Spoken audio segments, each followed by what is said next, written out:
and welcome back to Mr. Excalibur. My name is Arthur, and today we are reviewing, actually we've just done some cutting footage with the Hanwei Practical Pro Elite. This is another offering from Hanwei's Practical series, which is very much their economy line, although some of the higher end models, this one went for about between $400 and $500. Has some added perks to it, and we're going to take a look at that today. First of all, we're going to be taking a look at the unboxing, taking a look at how this came to me, and then also looking at some footage from Backyard Samurai, who apparently absolutely loves this thing. In fact, he loves it so much that he's done, I think, probably more videos and test cutting footage of this particular model, probably more than anything else that he's done. So please take a look at his webpage. He's got lots of cool stuff. And if you're watching, guys, Backyard Samurai, you're I've done a bit of a tribute to you over the years with the Practical Pro Elite. So I hope you enjoy that.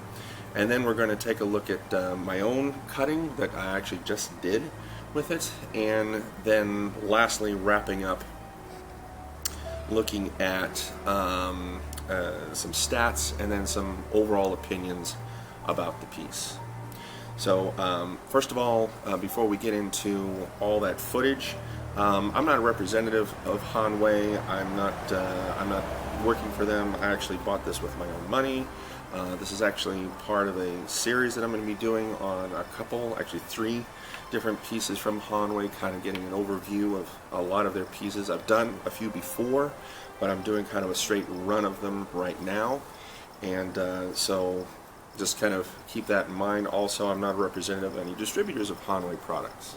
So alright, so let's take a look at all that footage coming up right now. Here we're doing the unboxing of the Hanwei Practical Pro Elite Katana. Now here what we're looking at is actually the outer box. I got this with another Hanwei product from the same distributor, so they sent them both together. So we're seeing here actually is the outer box, and then Hanwei of course has their own gift box in the inside. So it's important actually when we get these things, because in the past there have been some swords that I have ordered where this was not the case, where the sword was simply in the box that you guys just saw there. And here's another interesting caution that Hanwei's putting on all their boxes now. This is actually interesting. Be careful, this item is sharp. I thought that was kind of interesting. So inside we have the typical boxing, where we have there's foam inserts that kind of cushion the sword inside, that's inside to protect it. Not a lot of other wrapping though outside of that. And then of course the sword comes inside a sword bag, has the various Hanwei tags on it showing where it's come from, how it was manufactured, so on and so forth. And then of course the sword itself already sheathed inside the saya. I mention that because that's not always the case.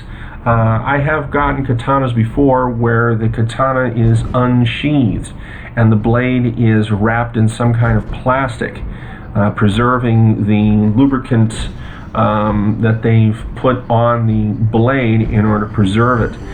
One thing to keep in mind when you're buying these swords, these high carbon steel swords, is that the manufacturers have to account for the fact that these things may be in their boxes for a very long time before they're actually purchased by us, the consumers. And so when you get these and they have kind of a waxy residue, or the blade is exposed and it has a cellophane wrapping around it, or it has this really thick almost gel-like lubricant substance over it, and you're thinking, oh gosh, it's really annoying to have to wipe this off. We're actually very thankful for it, because what the manufacturers have done is they've taken that into account, and you don't really know how long that's actually sat on the shelf, and now it's getting to you and it's not all rusted up. here was the blade, really nice and close. And as you guys are seeing right here, here was my first really, big kind of issue with this sword, and that was that the handle was just enormous. The blade was an average sized blade, about a 28, 29-inch blade, but the handle was just obscenely long. And my immediate impression was, I understand why they had put a large handle on it. I didn't see as design necessity.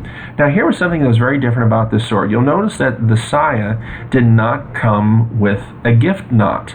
It just had it tied very loosely and then tied down around the end of the saya. It's the first time I've ever seen that, even from Hanwei. So again, my initial impression here was that the sword was very big, it had a very wide blade, very well balanced, and maybe that was because of the large handle. And here, of course, was the, just the shaving of the paper. So initial reaction was that it was oversized right out of the box. It was going to be interesting to see how it felt in testing and cutting, but, I didn't know really how I felt about it at this point.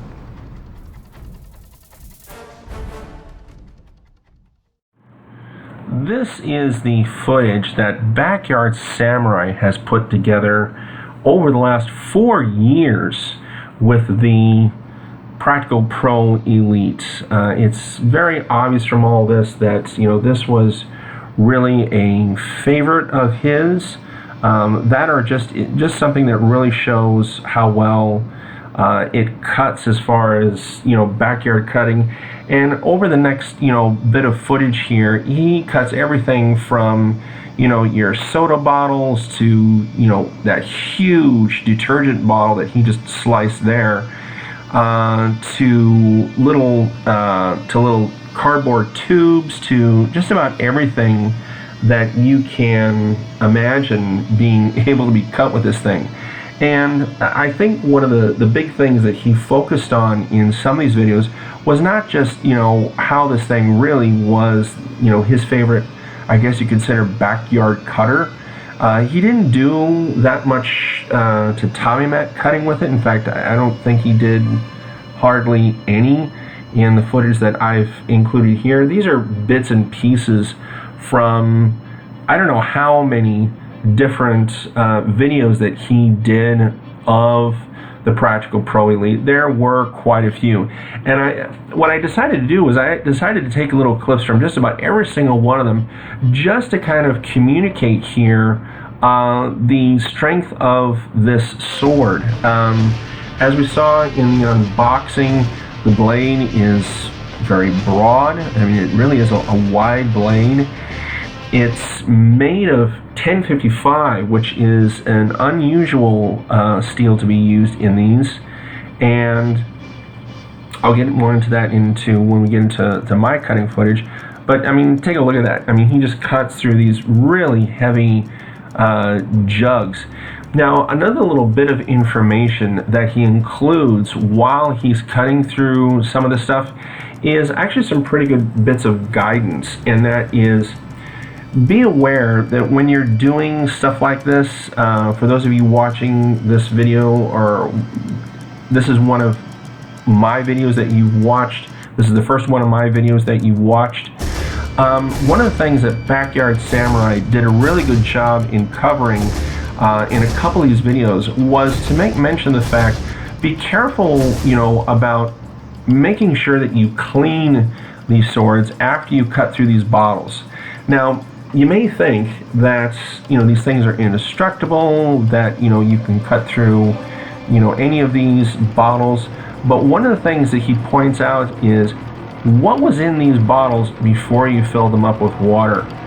And that's become kind of a thing of mine to also mention when we do, I guess we consider a bottle shigiri, and that is, be very aware of what was in these bottles beforehand. I mean, he goes through all different kinds. I mean, he's got bleach, he's got washer detergent, he's got soda, milk, I mean, you name it, he's filled a bottle of water with it. And so, I mean, I think that was a good cautionary tale that he told through these videos to say, hey, you know what? make sure you also clean these things. And you'll notice that he does that a lot in, making sure that he cleans and wipes off the blade when he's done. One of the things that I wanted to point out and use with all of these different clips of his was the real clear message, at least with this model. This thing is a beast. It is large. It is overbuilt. In my opinion, anyway. The tsuka, the handle is just grossly oversized. But you know what? This guy also shows the proof is in the pudding, showing that here's somebody who enjoys these things and shows how they can be used and how you can have fun with them in your backyard. And aside from taking these things out and actually being a zombie killer, which I think this one probably is a pretty good candidate for, it definitely shows off its strength as a not only a good backyard cutter, but it has some aesthetics to it that also bear out its price as well. Again, that's something I'm going to be getting into here in just a little bit. So again, kind of wrapping up backyards, remembering the practical pro elite down through the years. If you're watching Backyard Samurai, I hope you enjoy going through the memories.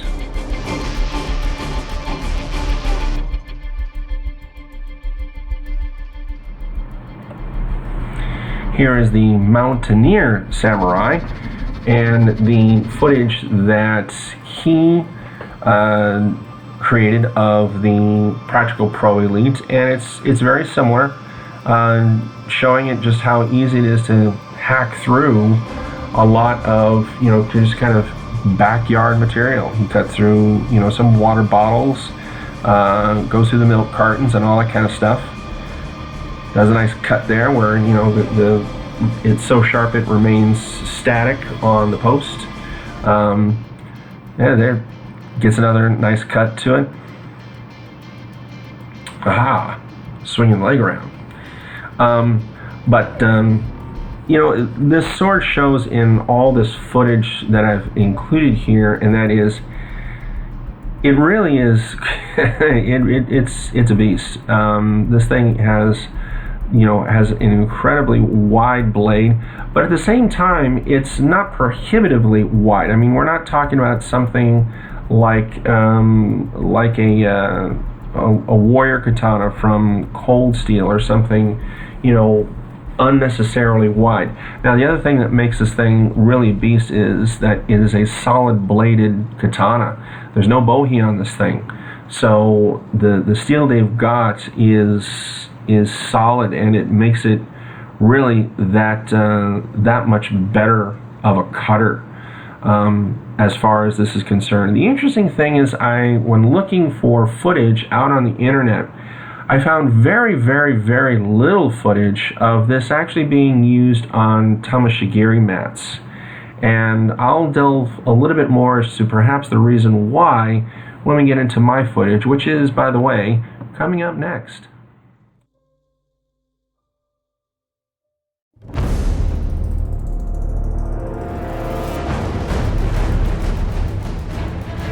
This was my cutting of the Hanwei Practical Pro Elite Katana.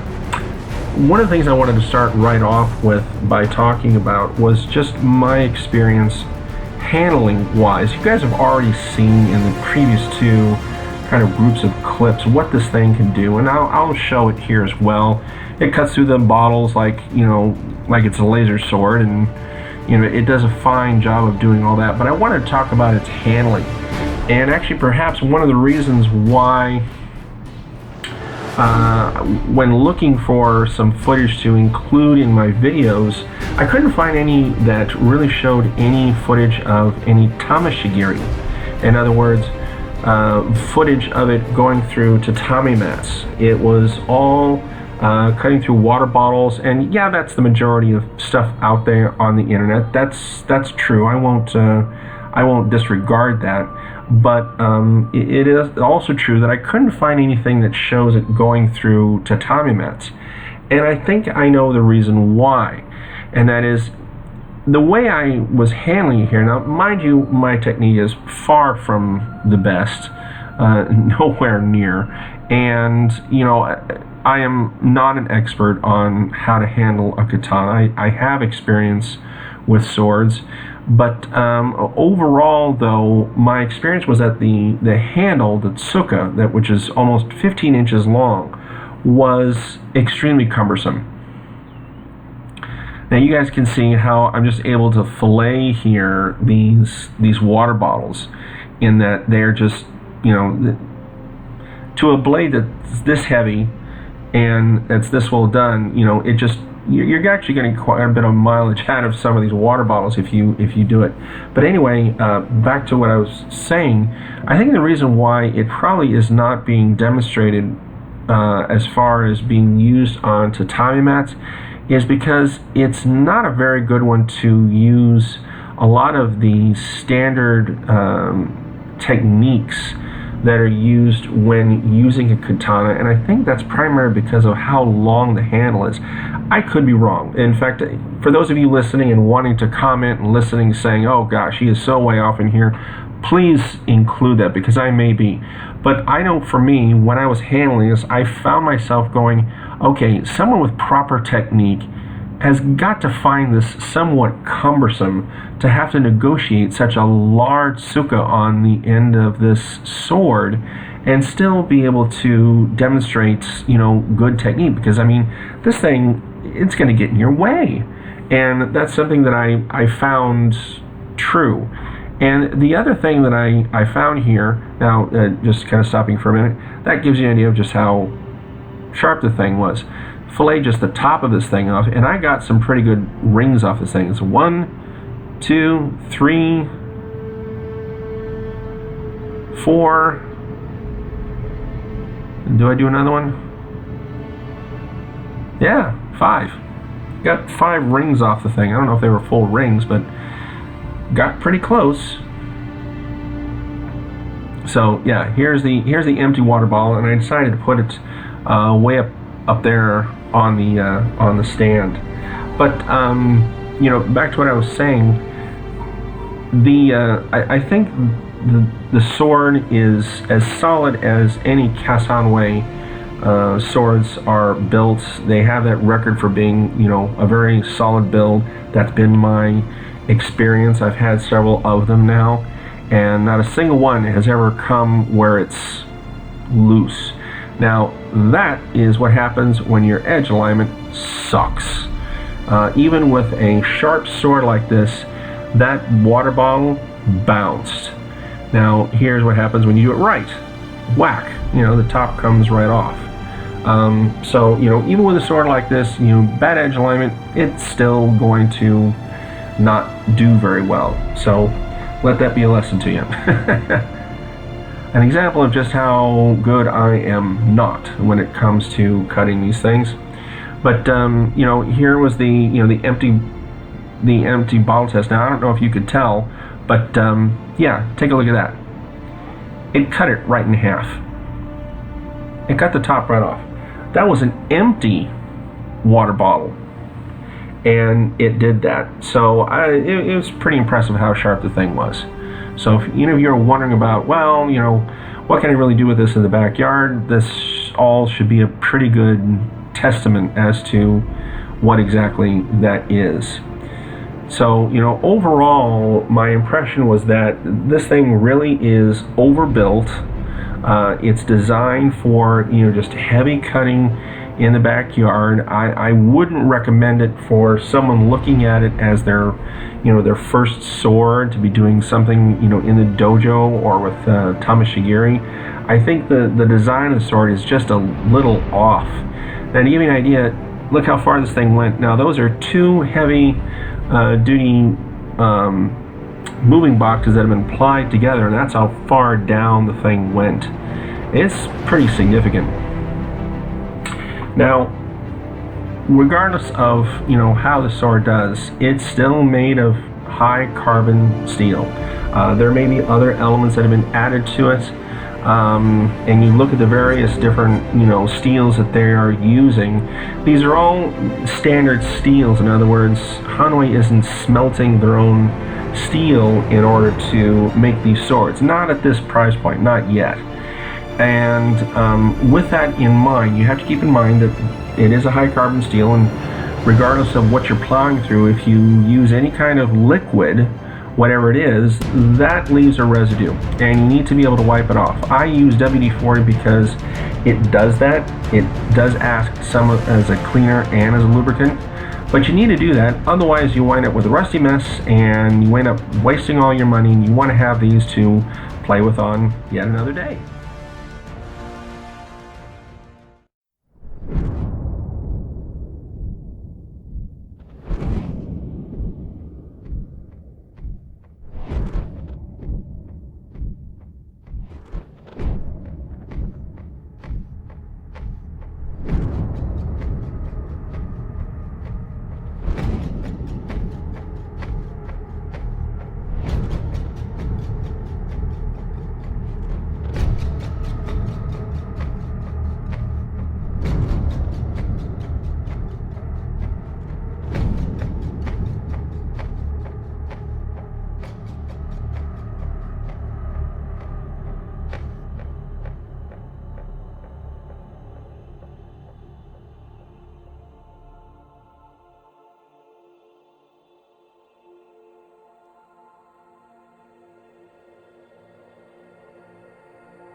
Alrighty, so again, here we are back with the Hanwei Practical Pro Elite.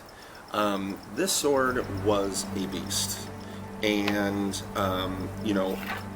one of the things that I'd made mention of in both the unboxing and during the cutting footage, some of my running commentary during those pieces, is the blade is wonderful. The blade is very, very, very nice, as you guys saw in the cutting footage, and as you guys saw through Backyard Samurai's cutting footage. This thing is a serious cutter, and if backyard cutting is really what you want to do, this is definitely going to serve you well. It's made of a steel that I'm not too familiar with, or at least that I haven't seen a lot in a lot of other products. It's a 1533 high carbon steel, although they describe it also as a spring steel, which suggests they've added either manganese or chromium or silicon to the steel to make it a lot more impact resistant. Look at this. So it is still a high carbon steel, and that's just kind of the nature of these things, so we make sure that it's all nice and clean. But one of the things that I noticed, and I'm going to place this here, one of the things that I had an issue with, quite honestly, was not the blade, was not the actual sword itself. It was this excessively long handle. And personally, I think they probably could have cut off a couple inches off the handle, and it would have been just fine. This was a bit excessive. I don't know if you guys noticed a whole lot, at least in my footage, but the idea of having this thing clear out here was odd for me. And if there's a definition of an axe handle, this is it. This thing is absolutely huge in the hand. Everything, all the fittings really came nicely, so there's no complaint about that. This is a case, at least for me personally, that it's an issue more of design rather than function or build or construction. Typical Hanwei solid build. All the fittings came tight, and nothing was out of place as far as the iaido wrap. The Kushida and Fushi were all nice. I actually really liked the tsuka. You would think with kind of these cutouts that would kind of bite your hand, but Hanwei's thought that out. They've just slightly rounded the edges on all of these details, and so they've gone through quite a an exercise in making sure that it's really comfortable for the hand. But again, it just keeps on coming back to the excessively long handle. For people who like that, that's fine. I tend to like some of the long handles myself, at most about maybe 12 inches. This one is almost 14. Actually, I think it is 14. The specs for this thing is, you talk about the definition of overbuilt. Well, this sword is kind of that way. Blade, like I said, is you can see how wide it is. It's really nuts. But you know what? The proof is in the pudding. It gets the job done. If what you're interested in is something, really fun in the backyard, well, then this is it. Now, one of the things that made this a little bit more expensive versus some of the other models from the practical series from Hanwei is, number one, they've given it a high polish. Number two, they've actually given it a differentially treated blade, and thus the hamon line. Those extra frills really do kind of jack up the price quite a bit. And there are some people that would say it's not really worth it. I don't know, when asking that question, is it really worth it to get it? That depends on what you want to do with it. Quite honestly, if you like the design, if you like the excessively long handle, I'd say yeah, absolutely. If you guys saw what it did in the cutting footage, whether it be mine or Backyard Samurai, the design has proved its functionality. There's just no denying that. My own personal issue is just from, I guess, more of an aesthetic point of view, and that is, it's just the handle just is too long. I think they probably could get away with a 12-inch handle and be just fine. So those are some of the, hope you have gotten some good information about this particular design. Again, this is the Hanwei Practical Pro Elite. They're going for anywhere between, I'd say, they hover around the $500 mark. Sometimes you can get them a little less, sometimes they're a little bit more. So expect that to be about your price point for these. It is a lot more than some of the other practical series in Hanwei's practical series katanas. So just kind of keep in mind that, if the embellishments that they've got here are worth it to you and you like the functionality, then this is going to be something for you. So I hope it's been informative for you, and please subscribe to the channel. Comment. I do really like the comments at the end of these reviews. I try to respond to them whenever I can. It's always nice to have a conversation with people, taking a look at these things. And that's it, and we'll see you guys later. Bye for now.